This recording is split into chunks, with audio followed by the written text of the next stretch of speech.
여러분은 진짜 믿음에 대해서 한번 생각해 보신 적이 있으신가요? 믿는 것이 진짜가 어디 있고 가짜가 어디 있어 라고 생각할 수 있을 텐데, 하지만 오늘 본문의 말씀 26절은요 행함이 없는 믿음은 죽은 것이라고 단언합니다. 곧 그 믿음이 가짜라고 말하고 있는 것입니다. 지난해부터 이제 발생한 코로나19 바이러스로 인해서요 많은 사람들이 어려움을 경험하고 있습니다. 가장 일반적인 어려움이라고 하면 여러분 지금 다 쓰고 있는 마스크가 그 어려움 중에 하나일 것이고요. 그리고 이제 대학 청년들인 우리 친구들은 학교에 가지 못하고 집에서 온라인으로 공부하고, 그에 비해서 또 많은 과제들로 고생하는 줄로 알고 있습니다. 이런 상황 속에서 가장 지탄을 받고 있는 대상이 있는데요, 여러분도 잘 알고 있을 것입니다. 이 시기에 가장 많은 욕을 먹고 있는 그룹, 바로 교회입니다. 코로나 바이러스의 확산의 주범이 되었기 때문입니다. 변함없이 모여서 예배를 드리는 그 교회를 보면 세상들의 시선이 그렇게 곱지만은 않다는 것을 우린 너무나 잘 알고 있습니다. 우리 가운데서도 곱지 않은 마음으로 교회의 모습을 비판하고, 그리고 예배 드리는 것에 대해서 불편한 마음을 갖고 있는 것도 너무나 잘 알고 있습니다. 그런데 생각해보면 코로나19로 고통받는 지금의 때만이 아니라 이전부터 한국 교회는 세상으로부터, 사회로부터 지탄의 대상이 된 지 너무나 오래되었습니다. 어떤 그리스도인들은 이것을 박해라고 생각합니다. 하나님을 믿는 것의 그 과정 가운데 세상 사람들은 미워한다는 그 성경의 말씀처럼 당연한 것이라고 받아들이는 사람들이 있습니다. 그런데 그런 상황들이, 그런 어려움들이 정말 순수하게 박해일 수도 있고, 믿기 때문에 세상이 그리스도인을 미워하는 것일 수도 있습니다. 근데 그보다 저는 더 큰 이유가 있다라고 앞서 말씀드렸던 것처럼 많은 그리스도인들에게 행함이 없기 때문에 지탄을 받는다고 저는 생각합니다. 하나님의 말씀을 따라 세상을 섬기고 세상에 하나님의 사랑을 이웃 사랑으로 드러내야 하는데, 세상 사람과 똑같거나 오히려 세상 사람들보다 더 못한 삶의 모습을 통해서 살아가기 때문에 지탄받는다고 저는 생각합니다. 저에게 한 번의 이런 경험이 있습니다. 어떤 경험이냐면요, 제 친구 중에 한 명이 택배 기사로 일을 했습니다. 근데 그 친구가 명절이 되면 일이 너무 좀 물량이 많아서 일이 좀 어려우니까 저한테 좀 도와달라고 한 적이 있었습니다. 결혼하기 전의 이야기인데요, 같이 이제 그 짐들을 받아서, 물건을 받아서 이렇게 여기저기 다니면서 물건을 나눌 때 참 반가운 것들이 있었어요. 뭐였냐면 각 집 앞에 교패가, 그러니까 교회의 그 마크와 교회 이름과 연락처가 적혀 있는 그 교패가 생각보다 많다라는 거예요. 그리고 저는 이미 이제 사역을 한 지 오래됐기 때문에 어떤 교회 마크, 어떤 교회가 이런 모양을 갖고 있다는 걸 너무 잘 알아서 생각보다 먼 거리에 있는 교회임에도 불구하고 그 교패를 달고 있는 가정들을 보면서 참 열심들이 많은 성도들이 이곳저곳 살고 있구나라는 그런 마음을 가졌습니다. 그런데 한 집에 이제 다다랐습니다. 제가 3층 이제 그 상가 건물에 올라갔는데요, 거기도 역시나 교패가 달려 있었어요. 무거운 그 택배, 가장 여러분 힘겨운 택배가 어떤 건지 아시나요? 물을 주문하는 거예요. 1.5리터, 2리터짜리 그 생수병을 들고 이제 올라갔죠. 제가 3층으로 올라갔는데 거기서 이제 문을 열어주셨어요. 그리고 택배 그 생수를 받으시고 가려고 하는 저에게 뭘 주시더라고요. 여러분 뭘 주셨는지 아시나요? 다름 아니라 쓰레기 봉투였어요. 내려가는 길에 이거 좀 버려달라고 주시는 크리스찬 가정을 제가 경험했다라는 거죠. 이런 상황이 너무 그 전체적인 기독교인들의 행동에 대해서 당연시하고 일반화시키기에는 조금 그런 문제들이 있지만, 그래도 이런 경우 한 번도 예상할 수 없고 그런 행동을 당했을 때 어떠한 반응으로 해야 될지를 모르는 그런 상황이 되어질 때 마음이 참 씁쓸하더라고요. 그날 특별히 말씀드렸던 것처럼 그 한 사건을 가지고 일반화할 수 없습니다. 그런데 세상 사람들은 기독교인들에게 더 높은 윤리의식을 갖기를 원합니다. 그리고 그것을 떠나 하나님의 말씀을 따라가 살며 나를 통해서 하나님이 계획하신, 나를 통해서 많은 사람들이 예수 그리스도를 알고 복을 받아 하나님의 백성이 되는 그 구원의 길에 나를 부르셨다라고 하면 우리는 조금 더 우리 삶의 행동에 대해서 의식하고 그 의식을 가지고 살아가야 하는 사명과 책임이 있는 사람들입니다.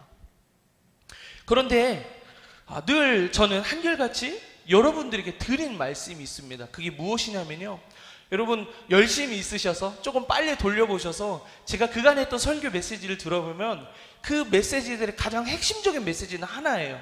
어떤 거냐면 우리의 어떠함이 아니라 하나님이 하실 것입니다. 구원은 우리의 어떠함 때문이 아니라 하나님의 전적인 은혜로, 우리를 은혜로 사랑으로 받게 된 것입니다 라고 말씀드립니다.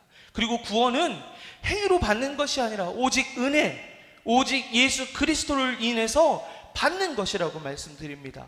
그리고 정점으로 제가 말씀드리는 건 그 은혜 안에 살며 그 은혜가 주는 하나님 나라의 풍성함을 누리며 살자라고 늘 말씀드립니다.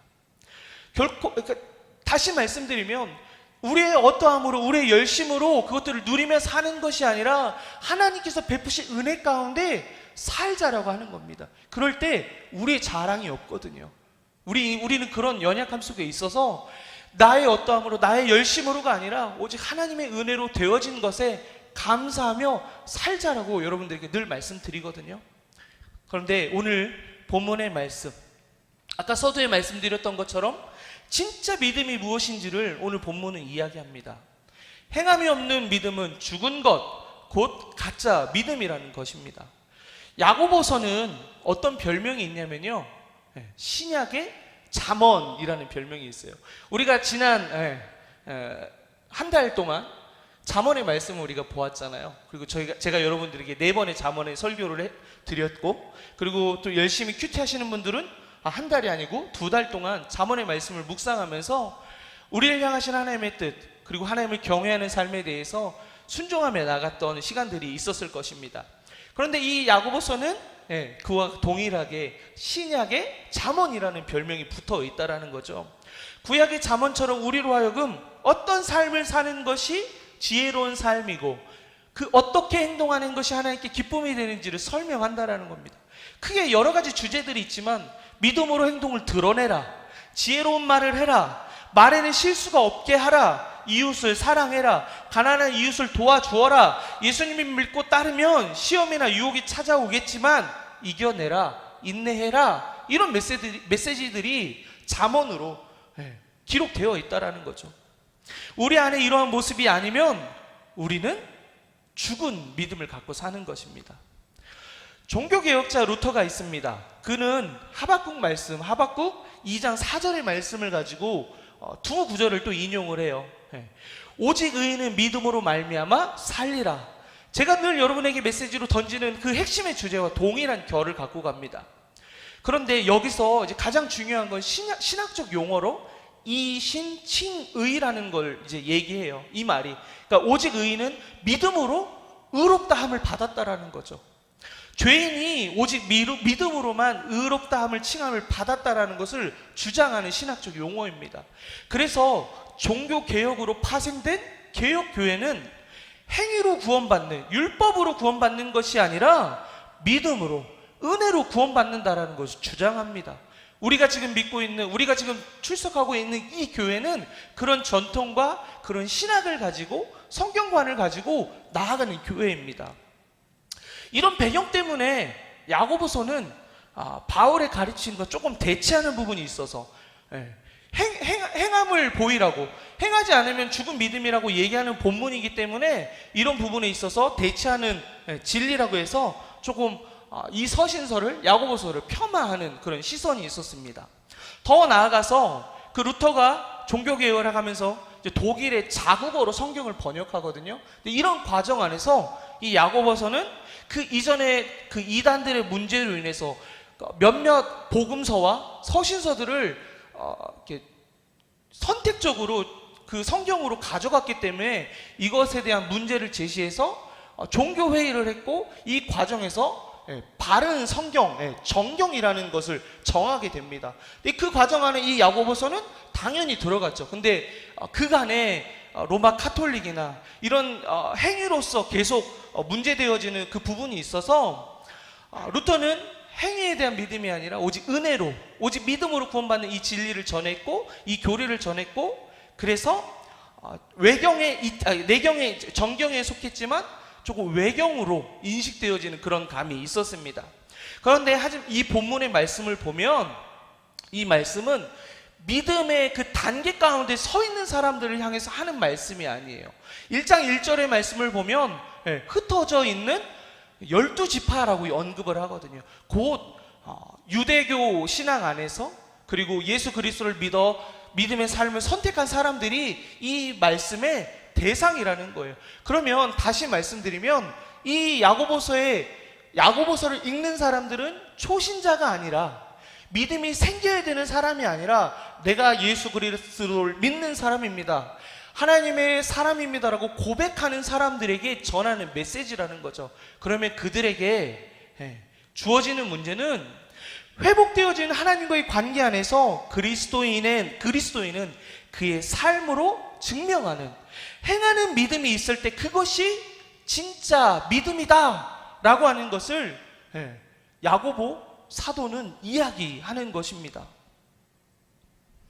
본문 18절과 19절을 보면 지금 이제 계속적으로 야고보 사도가 얘기했던 진짜 믿음과 다른 믿음을 얘기합니다. 그 믿음은 잘못된 믿음, 가짜 믿음이겠죠. 말하지 않은 것을 잘 아는 사람을 뭐라고 얘기하냐면요, 귀신같이 안다라고 얘기해요. 저 사람 빼놓고 우리끼리 이렇게 약속하고 했는데 귀신같이 알고 오는 사람들이 있다라는 거죠. 근데 그런 사람을 귀신같이 안다라고 얘기하는데, 본문을 보면 이와 비슷한 표현이 나옵니다. 19절 하반절에 나오는 표현인데요, 귀신들도 믿고 떠느니라. 귀신은 신앙 고백을 합니다. 하나님은 한 분이라고. 그리고 하나님의 존재를 알기 때문에 두려워 떱니다. 그런데 그 귀신은 절대 하나님께 굴복하거나 복종하는 법이 없습니다. 반어법으로 삶은 그렇지 않은 믿음이 있다고 말하는 그런 사람들에게 이거는 코웃음 치는 말입니다. 더 나아가서 우리를 뼈를 때리는 말입니다. 그 믿음 가짜야. 귀신도 얘기하는 그 고백 너희들도 한다라고 하면, 그것만이 너희 믿음이라고 하면 그거 가짜야 라고 우리의 뼈를 때린다라는 것입니다. 믿음은 지식의 고백이 아니라 그 지식을 넘어 행함이 수반되는 믿음이어야 합니다. 이와 반대로 그 이하의 말씀을 보면 온전한 믿음, 진짜 믿음의 예로 드는 두 인물이 등장합니다. 그 첫째 인물은 누구냐면 아브라함이에요.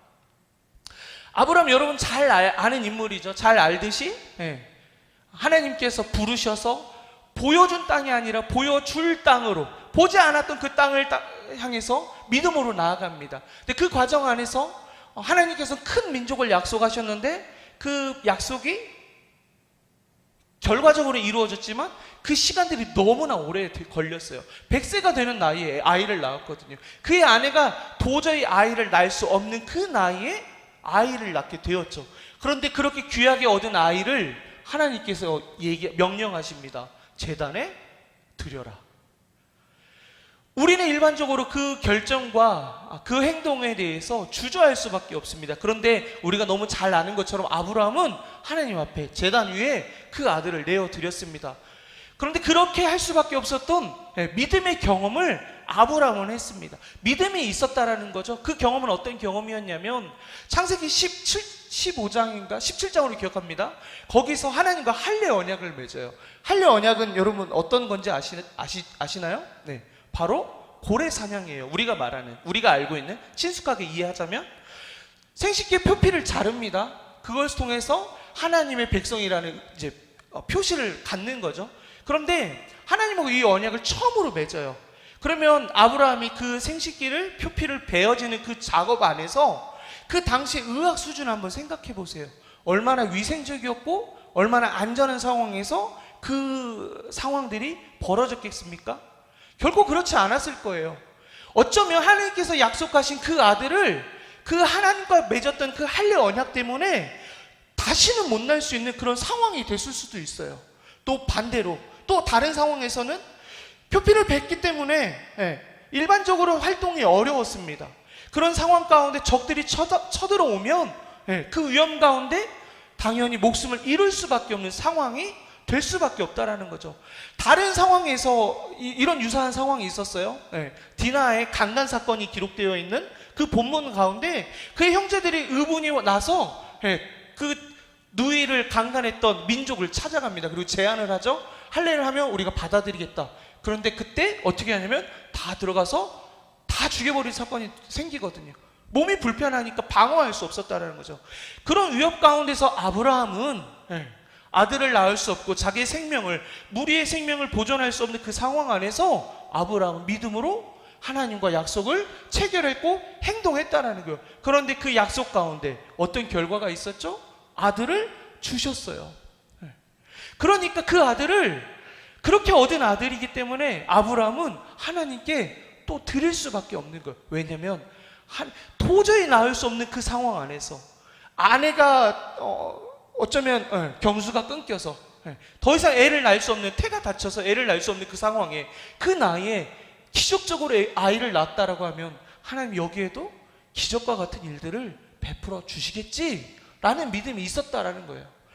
세속적인 영화 가운데 이런 부분을 다룬 영화가 있어요. 그런데 거기에서는 아브라함이 굉장히 고뇌하는 장면으로 비춰집니다. 그런데 그 부분의 과정에서 아브라함이 고뇌하고 힘들어했다라는 그 어떤 구절도 성경 안에 나와 있지 않습니다. 그러면 저는 조금 더 아브라함에게 후하게 평가해 주고 싶어요. 그에게 그 먼저 경험했던 그 기적과 같은 일로 인해서 하나님 앞에 온전한 믿음으로 행할 수 있는 그 행함의 믿음이 아브라함에게 있었다라는 거죠. 그런 아브라함에게 하나님 뭐라고 불러주시냐면요, 오늘 성경에 기록된 것처럼 하나님의 벗이라는 표현으로 불러주십니다. 저는 이 하나님의 벗이라는 표현을 볼 때 너무나 감격스러워요. 여러분 가운데 힘겨운 상황들 다 겪잖아요. 그런 아픔의 상황들 겪잖아요. 근데 그런 상황 가운데 모두가 비난하고 모두가 욕하고 너가 잘못했어라고 말할 때 나에게 괜찮니? 이겨낼 수 있어 라고 격려해주는 말을 하는 친구가 있다라고 하면 여러분 정말 잘 살아온 겁니다. 여러분 그런 친구가 주변에 있다라고 하면 행복한 사람일 것입니다. 이곳에 앉아있는 서로가 그런 역할들이 되기를 축복합니다.